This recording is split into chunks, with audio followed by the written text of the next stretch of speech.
Good morning students, welcome to your online class.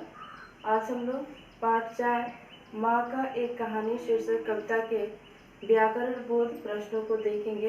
व्याकरण बोध के प्रश्न पहले भी आप देख चुके हैं, अभ्यास प्रश्नों को, यानी जो प्रश्न व्याकरण से संबंधित होते हैं।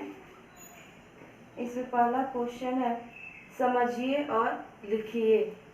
समझना है और समझकर लिखना है। आपकी बुक में एक उदाहरण दिया गया है, जैसे मान का मानी, उसमें लिखा गया है, यानी ई, बड़ी ई जोड़ना है। यह प्रत्यय ही है जो इन सभी में जोड़ना है। तो मान मीन्स क्या होता है? गर्व, जो हमारे अंदर का गर्व होता है उसे हम क्या कहते हैं? मान। तो यहाँ मानी हो जाएगा। ये आपकी बुक में उदाहरण दिया गया है। दान में जब बड़ी ई जोड़ देंगे तो यहाँ दानी हो जाएगा। दानी, दान देने वाला। दान मीन्स होता है किसी को कुछ देना, और दानी जो किसी को कुछ देता है। दान बिना किसी स्वार्थ के किसी को कुछ देता है, किसी की मदद करता है। प्राण, प्राण मीन्स क्या होता है? जीवन। और प्राणी, जिनके अंदर जीवन होता है, तो प्राण से प्राणी।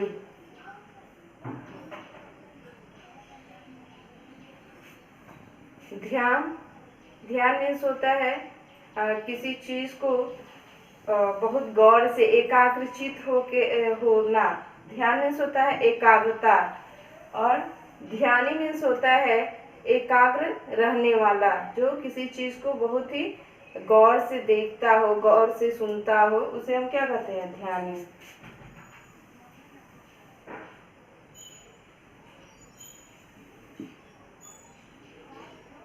तो ये हमारा पहला जो व्याकरण बोध का प्रश्न था वो पूरा हुआ। इसमें बड़ी ई का मात्रा जोड़ना है, बड़ी ई जोड़ना है। तो मान में हम बड़ी ई जोड़ेंगे, ये प्रत्यय है तो मानी होगा। दान में ई जोड़ेंगे तो दानी होगा। प्राण में ई जोड़ेंगे तो बड़ी प्राणी हो जाएगा, और ध्यान में बड़ी ई जोड़ेंगे तो ध्यानी हो जाएगा। इसी तरह अगर हम ज्ञान में जोड़ देंगे तो ज्ञानी हो जाएगा। चलिए आगे देखते हैं। दूसरा जो व्याकरण बोध का है ख, उसमें दिया है संधि कीजिए। संधि मीन्स होता है जोड़। जब हम दो अलग अलग शब्दों को आपस में जोड़कर नया शब्द बनाते हैं तो उसे संधि कहते हैं। आगे आप इसके बारे में पढ़ेंगे, संधि क्या है। जब दो शब्द आपस में मिलते हैं तो पहले शब्द का अंतिम वर्ण और दूसरे शब्द के पहले वर्ण के योग से जो परिवर्तन होता है उसे संधि कहा जाता है। ये आप आगे की कक्षा में, आगे क्लास में पढ़ेंगे। तो यहाँ देखिए पहला दिया हुआ है शब्द न्याय और प्लस आलय, तो यहाँ हो जाएगा न्यायालय।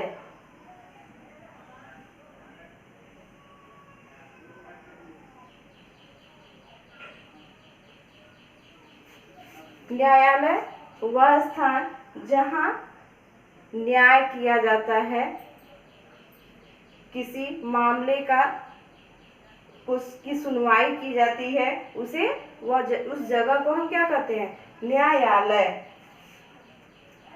औषध, औषध मीन्स क्या होता है? दवा। तो औषध प्लस आलय जोड़ेंगे तो बनेगा औषधालय।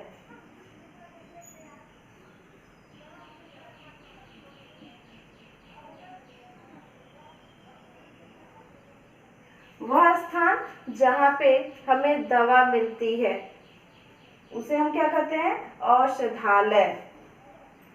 चिकित्सा, चिकित्सा मीन्स होता है उपचार करना, ट्रीटमेंट करना, ट्रीटमेंट।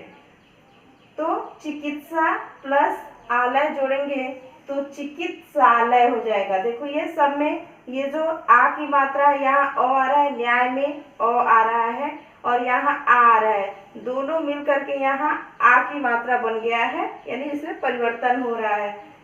दूसरे में औषध आ रहा है और यहाँ भी आ रहा है, दोनों मिलेगा तो यहाँ और आ मिल करके आ बन जा रहा है, औषधालय हो गया है। चिकित्सा प्लस आलय, चिकित्सा यहाँ आ रहा है और यहाँ भी आ रहा है, दोनों मिलकर के आ बन जाएगा और यह हो जाएगा चिकित्सालय।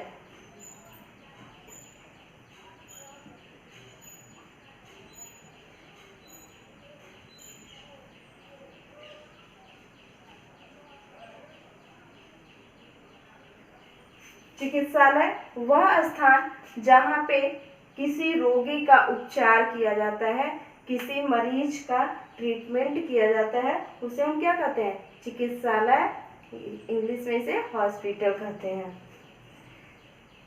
4th नंबर है पुस्तक प्लस आलय। यहाँ देखिए पुस्तक आ रहा है और यहाँ आ रहा है, ये दोनों मिल करके आ बन जाएगा, तो पुस्तक प्लस आलय। पुस्तक मीन्स क्या होता है? किताब, बुक, और पुस्तकालय जहाँ पे हमें किताबें मिलती है, यहाँ जहाँ बुक हमें मिलती है उसे क्या कहते हैं? पुस्तकालय।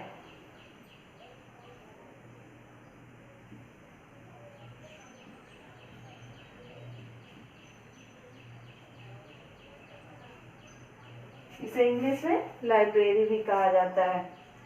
विश्राम, विश्राम मीन्स क्या होता है? आराम करना, और विश्राम प्लस आलय, विश्रामालय। आप देखते हैं कहीं भी स्टेशन पे जाते होंगे या हॉस्पिटल में जाते हैं तो वहाँ क्या होता है? वेटिंग रूम होता है, उसी को हिंदी में प्रतीक्षालय या विश्रामालय कहा जाता है। और आप रेलवे स्टेशन पे जाते हो या फिर बस स्टेशन पे जाते हो तो वहाँ देखते होगे लिखा रहता है प्रतीक्षालय, या वह स्थान जहाँ हम किसी बैठ के उस चीज का इंतजार करते हैं, तो उसे हम क्या कहते हैं? विश्रामालय।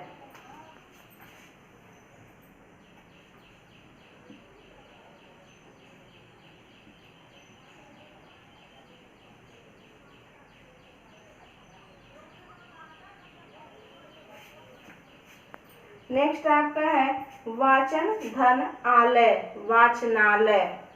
वह स्थान जहाँ पे हम कुछ पढ़ते लिखते हैं उसे हम क्या कहते हैं? वाचनालय।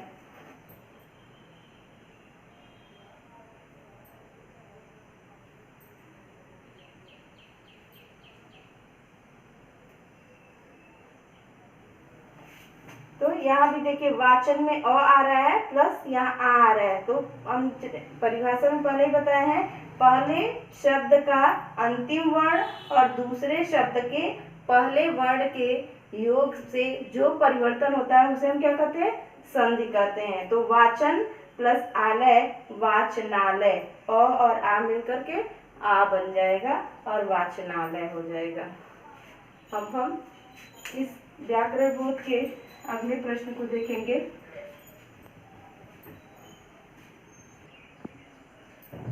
जो हमारा तीसरा प्रश्न है वह है विलोम शब्द लिखिए। विलोम शब्द आप पहले भी पढ़ चुके हैं। वे शब्द जो विपरीत अर्थ देते हैं या उल्टा अर्थ देते हैं उसे विलोम शब्द कहते हैं। विलोम शब्द लिखते समय यह ध्यान रखना चाहिए कि हमें उससे मिलता जुलता पर्यायवाची नहीं लिखना है।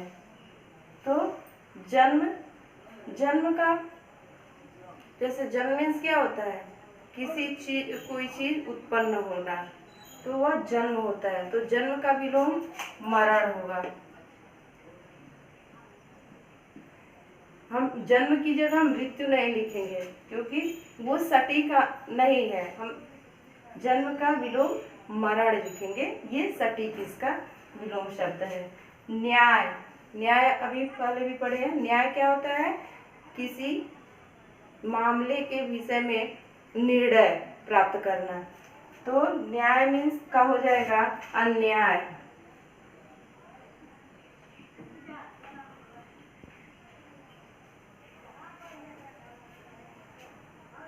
भक्षक, भक्षक मीन्स क्या होता है? भक्षण करना, भक्षण करने वाला, सॉरी, भक्षक में भक्षण करने वाला, तो इसका हो जाएगा रक्षक। रक्षक मीन्स रक्षा करने वाला। स्व मीन्स होता है अपना, तो स्व का विलोम होगा पर मीन्स होता है दूसरे का। इस तरह से हमारे इस पाठ का व्याकरण बोध का जो प्रश्न है वह समाप्त हुआ। रचनात्मक गतिविधियां आपके बुक में दी गई हैं पेज नंबर 11 पे। उसमें दिया है कुछ अलग करें।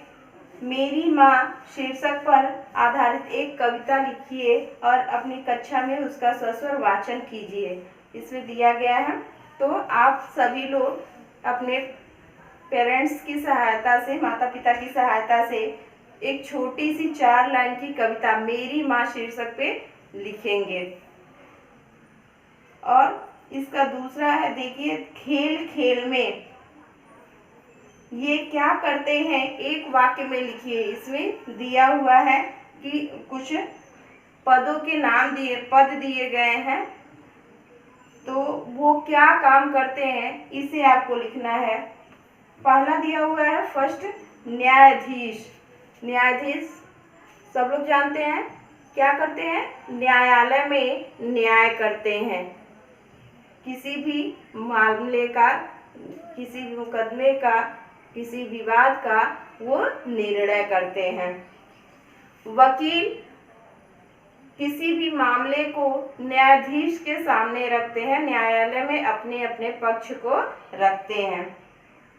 थर्ड है पुलिस।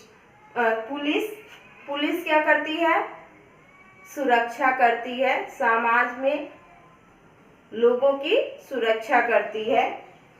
और फोर्थ नंबर है शिक्षक। शिक्षक सब लोग जानते हैं, शिक्षक किसको कहा जाता है, टीचर को। तो शिक्षक क्या करते हैं, हमें पढ़ाते हैं।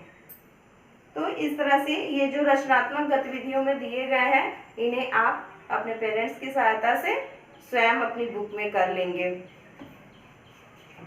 और जो भी आपको प्रश्न उत्तर दिए गए हैं, मौखिक प्रश्न उत्तर, लिखित प्रश्न उत्तर और व्याकरण बोध से के प्रश्नों के उत्तर जो भी लिखवाए जा रहे हैं, इन सभी को आप अपनी कॉपी में लिखेंगे। और मैं उम्मीद करती हूँ कि अभी तक जितना आप लोगों को लिखवाया गया है वो पूरा आप लोग अच्छे से लिखे होंगे और अपनी कॉपी को पूरी किए होंगे। तो ये भी आप जो दिया गया है उसको पूरा कर लेंगे। धन्यवाद।